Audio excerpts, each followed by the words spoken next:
inyong inaakala, nagkakamali po kayo dahil ang pagiging Kristiyano po ay nasa bawat isa po yan. Desisyon po natin yan kung tayo ay magko-commit sa Panginoon. Pastor po ang papa ko at hindi po ibig sabihin nun na porkit pastor na siya, ligtas na rin po ang buong pamilya namin. Kami pong mga anak niya ay dapat din po magdesisyon at mag-commit din po sa Panginoon. Kagaya po namin ngayon, narito po ako, 13 years old, pero nagpapatotoo na po sa inyo na sa kabila po ng mga pagsubok namin sa buhay, nandiyan pa rin po ang Panginoon na nagpo-provide ng aming mga pangangailangan.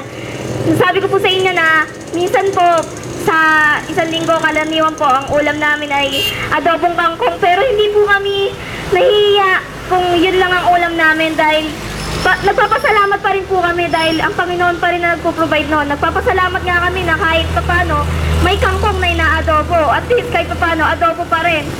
Kaysa naman sa iba na wala nang ang pagkain, gugutom pa rin tapos wala pang mahigaan. Nagpapasalamat kami sa Panginoon dahil pinagkalooban niya kami ng buhay araw-araw at iniingatan niya kami. Yun lang po.